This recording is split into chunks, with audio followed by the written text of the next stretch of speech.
The following program is intended for a mature audience. Viewer discretion is advised. This I've got to see. It's worth watching, so stay tuned.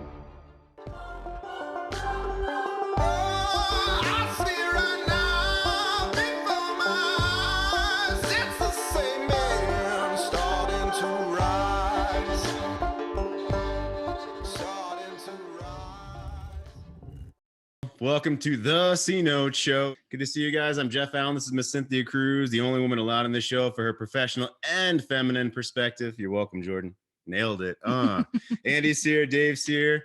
Love it when you guys keep your cameras on. Cameras on, clothes on. That's our theme here. Cameras on, clothes on. Except for Cynthia, but, you know, actually that's the same. Cameras on, clothes on. Welcome, Cynthia. Thank you. I made her blush already. How many seconds into the show? It doesn't take much. So lay down. The threat is real. Good to see you, gentlemen. Jordan's here. Jason's here. Yeah, buddy.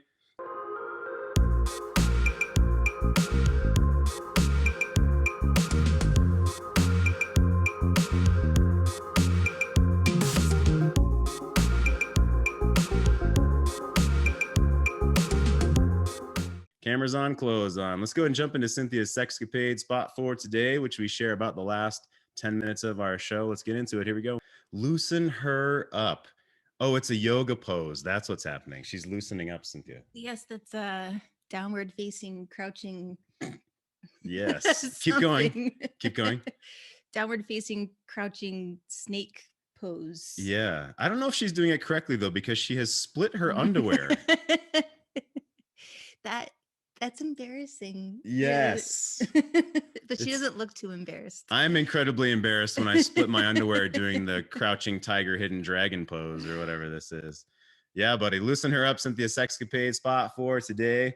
Let's go ahead and jump into a post from the forum. Actually, no. Look at this. Back at it. So Andy, Rob, and Jason subbed for us last week. Thank you so much. Those guys are phenomenal. They're our coaches within Great Men Move Mountains. And they're amazing men. You can always ask them questions on the forum. They've got their own personality, that they've got their own classes that we're curating as well. You know, we talk about that all the time. Pumped for that coming up. More classes, more Sexcapade, or more better sex class, more boundaries class, values, how to find your boundaries, how to find what you want. They're phenomenal. So all that, I want to honor them to say, shit, I can't jump over the staircase of courage question for today.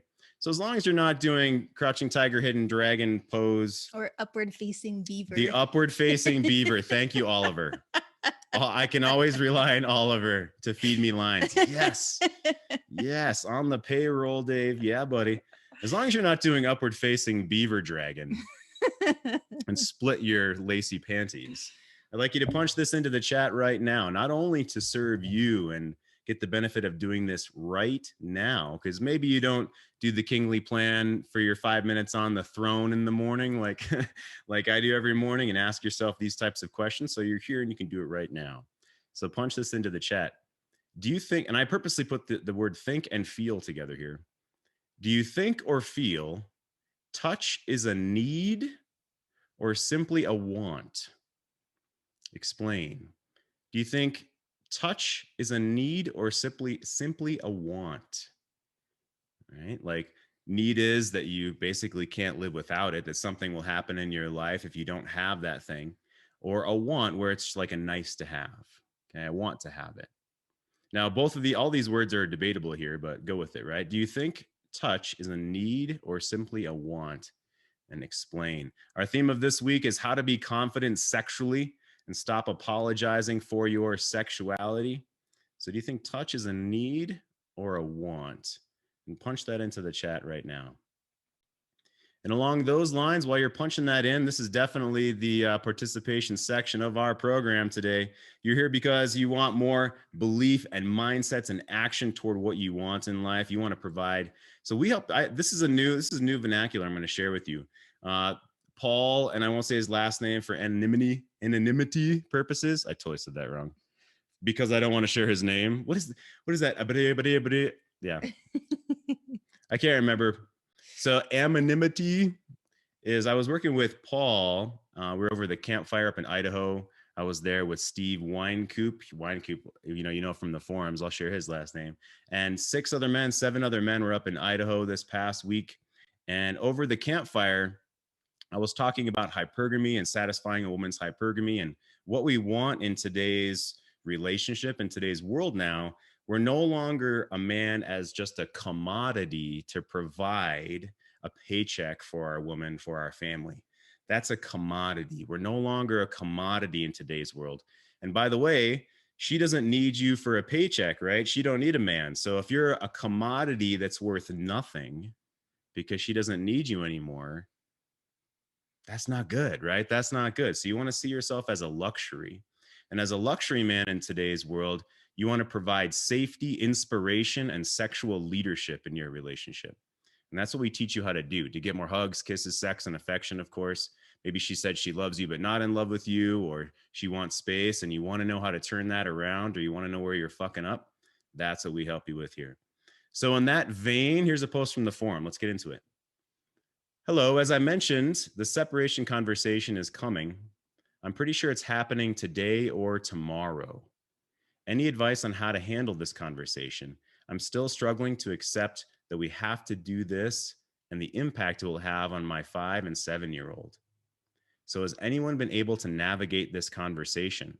Trying to leave my emotions out of it, but there is definitely fear when it comes to breaking up their home, the kid's home. Sure, it will be better for me and for her since she's not willing to work towards reconciliation, but it will be difficult for them. Her idea that it won't have much of an impact or won't hurt them does frustrate me to not let that emotion run rampant in the conversation.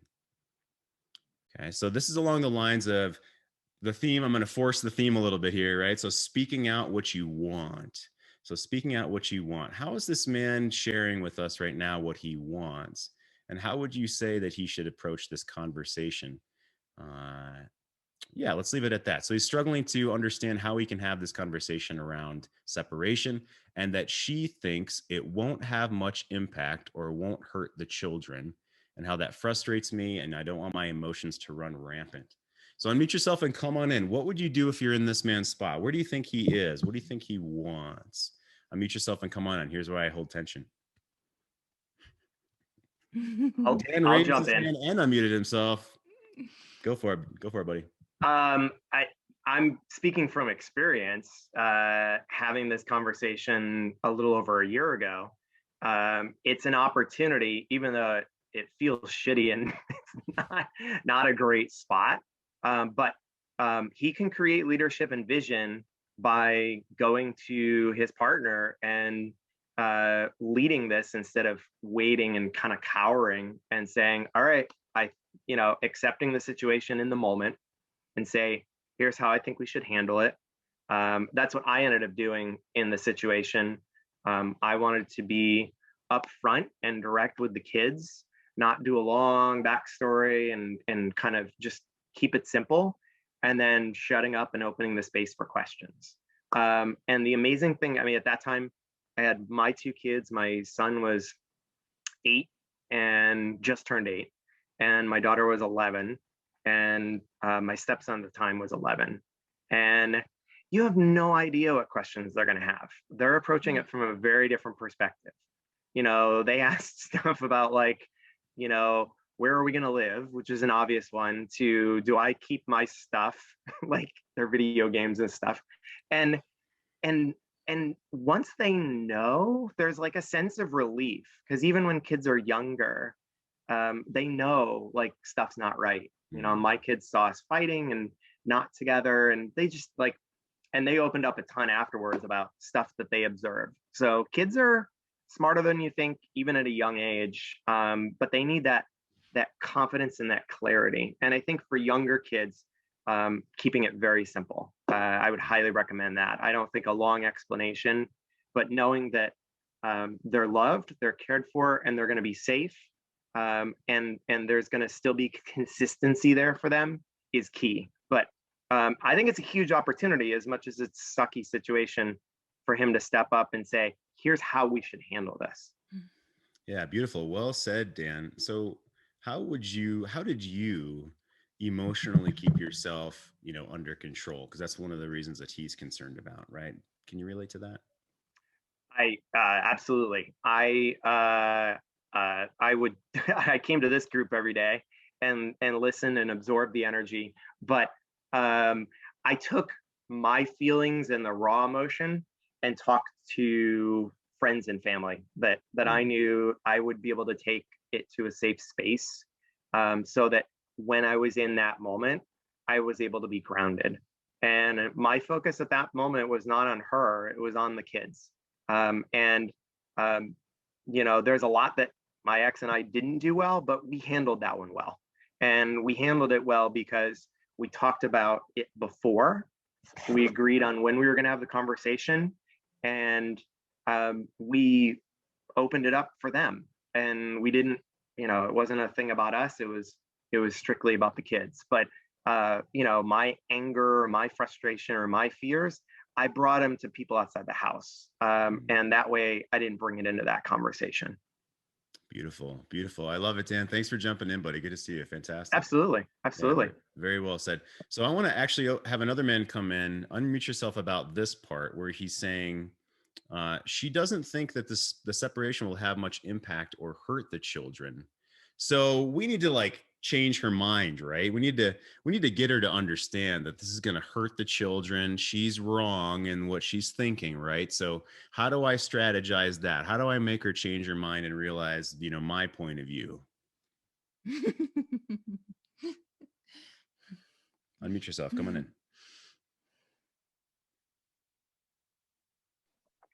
Hey, I'll speak up. Yeah, Kyle, go for it. So that's a huge thing that I've learned from participating in this group is don't try to change her mind. Let her feel those feelings. Otherwise, she'll never learn how to navigate those feelings. So don't. Acknowledgement is not acceptance. You can acknowledge that she feels that it's not an issue, but it doesn't mean that you personally have to accept it. But like Dan kind of said, either, deal with that dialogue internally or with someone else, like the guys in this group. Beautiful, Kyle. Yeah, I hadn't thought of using those words so that she can learn to navigate those emotions for herself. Assume she has agency over her own self. Yeah. Yeah, I forget where I read that, but basically, when you're trying to fix all of these things, like we get caught up in doing and basically, put ourselves here for doing, you're not allowing that person their own growth. You're stunting their own growth as well as your own. But basically, let them feel that so they can learn and grow themselves. Fantastic, Kyle. I love it, man. Thanks for coming in. That was beautiful. Bam, mic drop. For those of you that know Kyle, I'm gonna fucking fist pump for Kyle. Yeah, buddy. Yeah, buddy. Thanks for coming in. Cynthia, what might you add to this? Is there any thought there? And let me preface in a specific way, right? If I come okay, I need to change your mind, and I haven't talked to anybody, and all the emotions are building up inside me, versus okay, I've left my stuff with my friends, my family, the group in the Facebook forum here, right, guys? It's free Facebook forum. And I come and all right, this is about the kids, and I'm acceptance of the situation, if you will. I don't like it, right? But I'm gonna keep it short and sweet. And this is about doing the best thing for what we can for the kids. Mm-hmm. Right? How are those two ways of being as the man different in the woman's body? How's that come across? Well, I mean, hearing you speak and then feeling Dan's energy, when he was initially speaking, and Kyle's energy, I just felt my whole body just relax in your presences. And that's a huge key to kind of any of us. Once the way to get the limbic system to calm down, the fight or flight, which she's going to be into, especially if she's in mama bear mode or trying to dump an emotion on you, because she can't handle it on her own, like Kyle said. The antidote to that is being able to feel relaxed and safe. And that's exactly what that presence leads that the three of you just modeled. Beautiful. Thank you. And that reminds me that this is a step forward. So if you're feeling shame or guilt about a situation, I heard this within the last week, that the antidote to shame is innocence. So innocence that this is the first time you've ever had a separation conversation, that you're very concerned about your children, and assuming some innocence within your own self and within the situation, and of her as well, that she's not trying to be a monster, that you're not trying to be a monster, right? That she's all going to have all kind of emotions as well. And so if you're feeling shame, the antidote to that is some innocence. How can you look at this as though, it's your responsibility now to do something about it, but it's not your fault that you didn't know these skills. And I'm speaking to myself here, right? You didn't know these skills prior to, like I say, the bouncer of your life throwing you out the back door into the alley and smashing, you feel like you get your face smashed against the brick wall in the alley outside of the club. You got thrown out and you didn't expect that. And so, oh my God, what did I do wrong? Or I'm the worst person in the world, or, fuck her, or any of that stuff. Let's assume some innocence here, and that these are skills. And I promise you, these are simply skills that take practice that you just weren't aware of in the first place. Just like riding a bike, just like your career skills, just like parenting, these things take practice, right? So Robert Glover is, you set the pace and you set the tone, or you set the tone and you set the, I just lost it, guys. So you set the frame and you set the tone, and you let the woman set the pace. So you're leading and you allow her to change the pace if she wants, right? Like you lead into the pace of sexuality, of foreplay, and what's appropriate. And you're sort of surfing the wave of where you feel that she is emotionally and physically. And you let her set the pace. You honor her setting of the pace. Okay. So you set the frame, you set the tone, whether it's funny or sexual, or, hey, we got to go kick ass, or we got to achieve this destination. And you allow her to set the pace in something that she's along with you. Let me go ahead and jump into, I want to definitely honor your responses to the Staircase of Courage question today around this of sexuality. And again, our Staircase of Courage question for today: do you think that touch is a need or simply a want? And this is very pertinent to setting the tone, right? Taking the lead and setting the tone. So Cynthia, if you'd honor our chat, I'd appreciate it, please. Yeah. So Andrew had said touch is a want. I am 6 months in without touch and happier now than before, but touch will be sweet icing on the cake later in the next chapter. Jason said, I feel it is a need, especially when we think about humans and their development, children not touched as babies become detached. Derek said, honestly, a little bit of both. Jordan said, touch is a need, provides that connection between people that keeps us human. Dan said, I'd say it's a need. Some may have stronger need craving than others. Kyle said, a want. I can live and be happy without it. Jason said, as an adult, one can live without touch, yet the quality of life is so much better with it. Matt said it's a need. Babies that are not held or touched will fail to thrive, and lack of touch on a regular basis results in creating sociopaths. Randy said it's a need as proven by studies with babies being held and not held. Those not held had issues. And Jason said, as my primary love language, I would say it's really hard to distinguish need from want. I don't think I can be fully myself without touch, so I'm saying need. Dave said, I believe that touch is more of a want than a need. I don't need to be touched to make it through the day. Although being touched or touching someone else can create intimacy and a sense of closeness. Depending on the situation, withholding touch in certain moments can bring a feeling of need to be touched, which can drive someone crazy. Leonardo said, for me, the answer is that it is both. It is a desire because I really want to be without clothes, lying down with my wife, not sex, just hugging with my skin in contact with hers, feeling her warmth, her sweat, her breathing. And at that moment, it becomes a need when we have sex. Touching is a need and a desire too. It's a way to communicate with your partner and connect with her. Yeah. Thank you, gentlemen. So I had thought about what you spoke about with babies, right? Crib death is caused by lack of touch. And one word that I like to distinguish here is if I live without it, will I thrive? Okay. So I may want, a sports car. I may want, which I don't really give a shit. I'm going to use like material stuff, right? So sports car, big television. I may want to fly to Paris tomorrow, but I'm not going to shrivel if I don't go to Paris tomorrow. Okay. But can I thrive without physical touch of any kind? Can I thrive in that way? Now, this is debatable. I thought we'd have guys that would say both, and you have. I mean, I love to bring difficult questions here for us to think about. This isn't just softball in it, right? So if you're a Buddhist monk in Southeast Asia and you go to 3 months of isolation and silence, you'd probably answer this in a different way. Okay. But for me personally, and this is what you're sharing, gentlemen, that for me, touch is a need. Touch is something that I will not thrive if I don't have. Now, am I going to die? No, right? But I'm certainly not going to stay in a situation where I will forever not have that thing. Because for me, it's a need, and that will help me thrive. Hey, Kyle, so it's take the lead and set the tone, and then let her set the pace. That's Robert Glover. Yeah, take the lead, set the tone. So your frame, and let her set the pace. Yeah, beautiful. So would like to jump in about the want versus need around touch, because I've seen both out there. I've seen some guys say, you're going to be totally fine. It's just an ego thing. Go get touched somewhere else, which is a good, let's say, substitute. But I'm a long-term relationship kind of guy, and I always have been. And part of that to me is the need for touch within the relationship, right? One of the 5 love languages.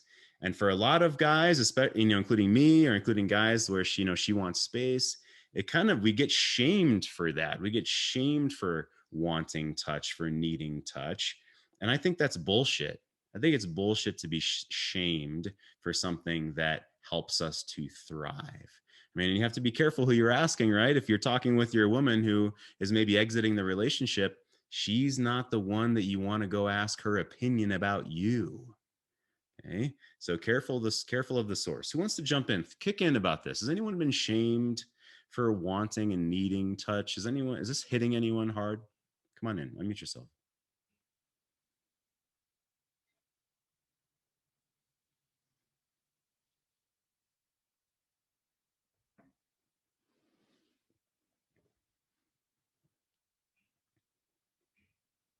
All right. I give it about 20 seconds. If you guys don't want to talk, that's cool. I saw a couple other guys came in. A couple other guys, keep your cameras on. I love that when you come on in. Cynthia, what do you think? What have you heard? What have you seen?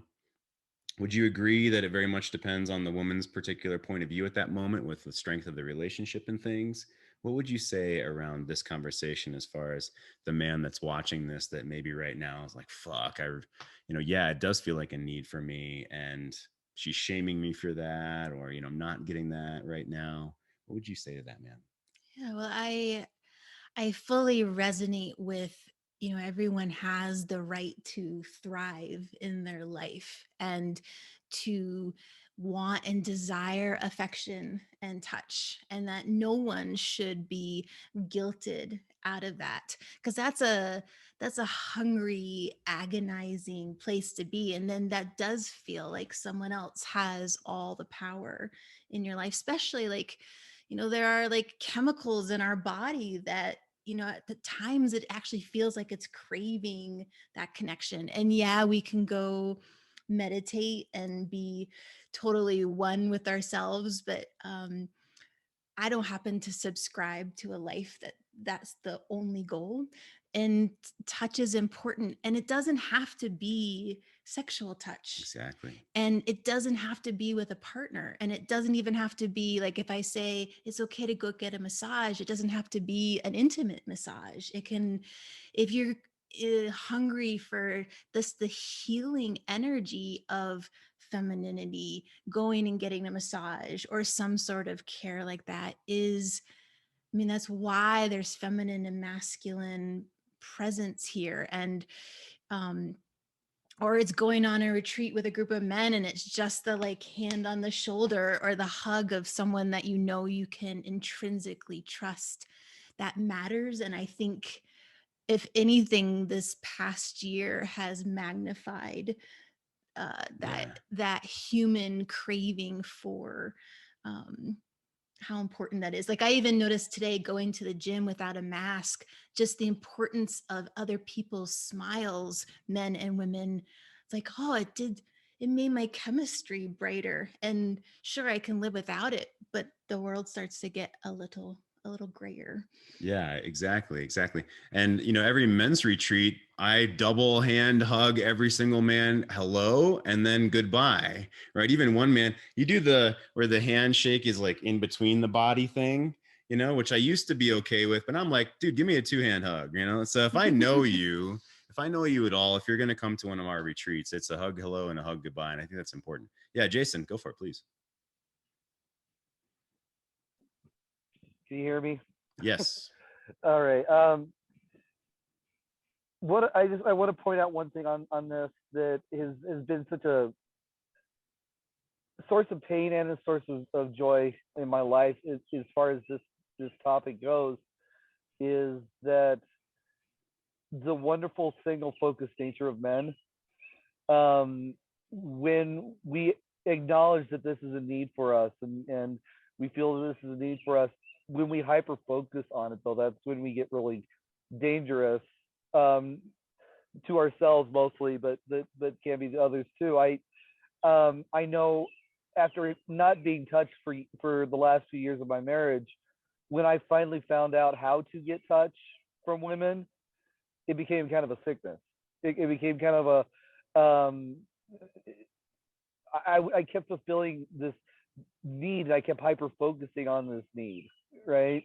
And I know when guys are going through a divorce and stuff, that absence of something that we acknowledge as a need in ourselves, when that's all we can think about, that's when it becomes dangerous. I guess that's part I want to share. That's a big wound in my life, that I know I've experienced, is just not being able to let that need go, recognizing that yes, it could be classified as a want as well. Yeah, that is an absolutely excellent point. Anything that we're shoving down is going to explode out in a not a healthy way at some point, whether it's, verbal or physical, or road rage, or around your kids, or all of a sudden you blow up at work, all those places that you're not going to want. And those things scare women. Okay, scare women. That's why emotional control is so important. Not just because, you can make a joke and you can lead sexually and that attracts her, but also the other side of safety. Like I said earlier on in the show, it's providing her a sense of feeling safe, that you are in control. Because we know that all women feel viscerally, they understand that a man's very strong and can hurt them. So if you're out of control of your emotions, she's going to be viscerally fearful of that. Is that fair to say? With like the most honor and respect for the power of masculinity, yeah, I know I'm very conscious and aware how much power and strength that you all have. All right, let's step forward. I appreciate that. It's Cynthia's Sexcapade spot for today. Loosen her up. Downward dog. What was it? The downward beaver? What was it? Upward facing beaver. Upward facing beaver. Thank you, Oliver, for the feedback. Cynthia's Sexcapade spot. Upward facing beaver. Loosen her up. Please take it away, Cynthia. This is how you evoke the upward facing beaver.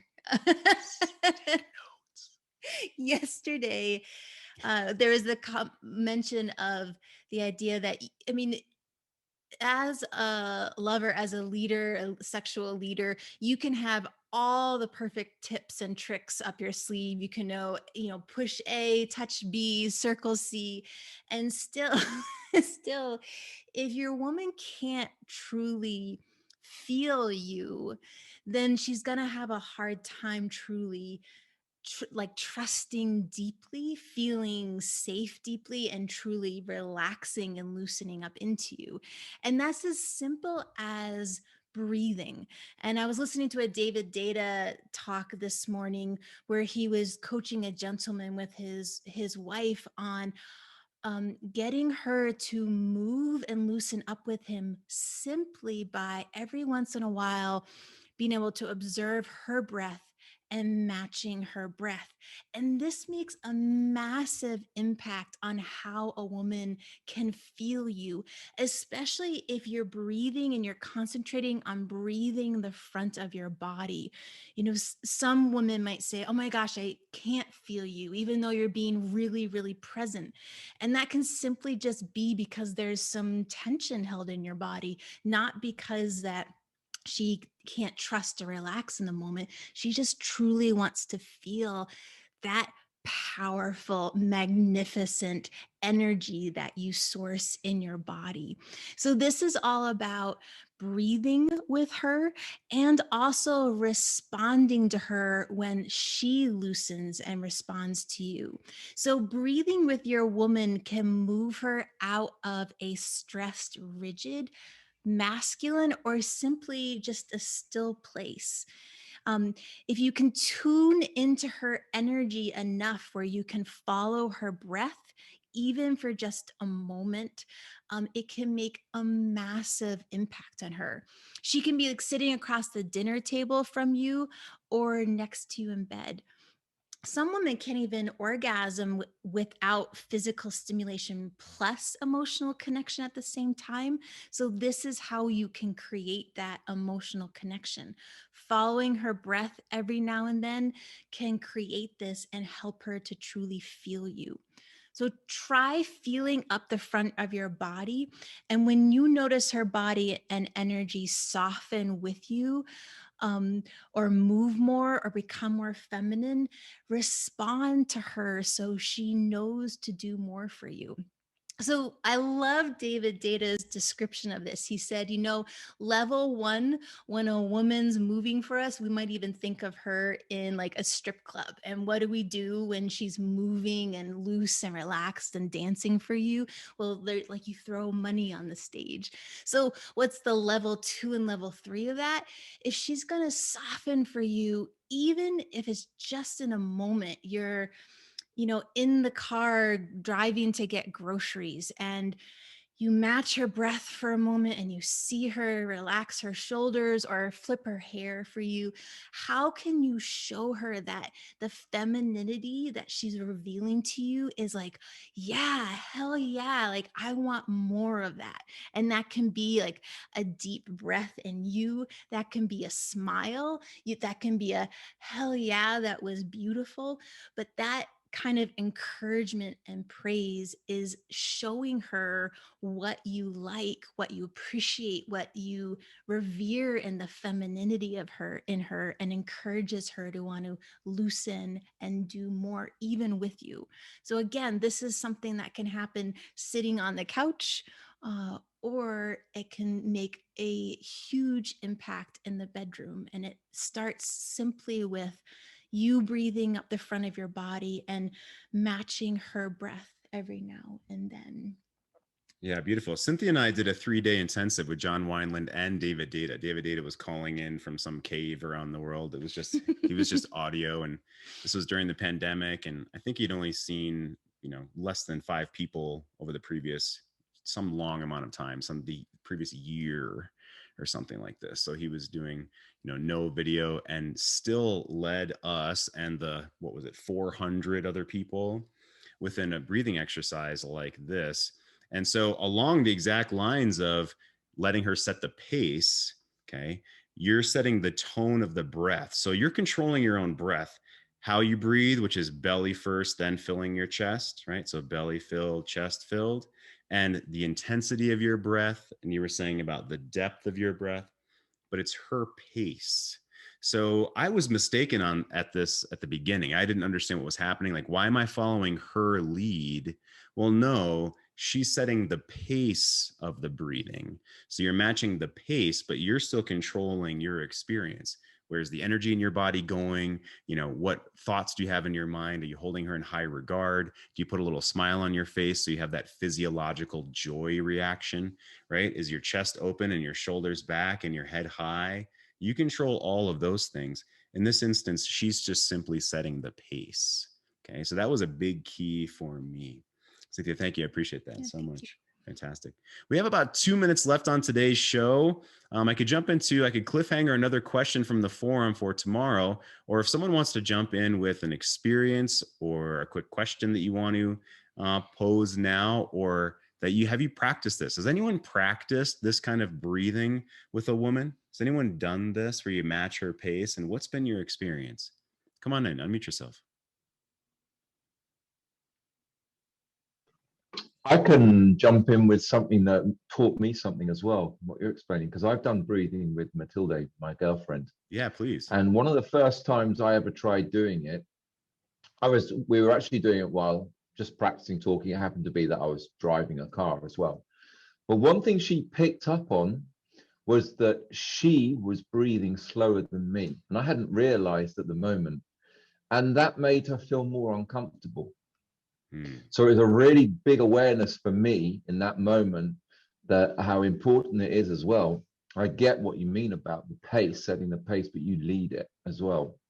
And so I've also read and I'm not very good at remembering sometimes on the books, but about how when you do breathing exercises with your partner as well, to just breathe sometimes at a slower pace than her. I don't know how you guys feel about that, but certainly, I do remember that was something that was quite an interesting lesson for me, that it can make a woman feel. How do you feel about this? How can a woman feel uncomfortable if the male is breathing at a faster pace than the female? Yeah, I can certainly see. That's a great point, Andy. Yeah, I can certainly see a physiological response to that. What's your thought?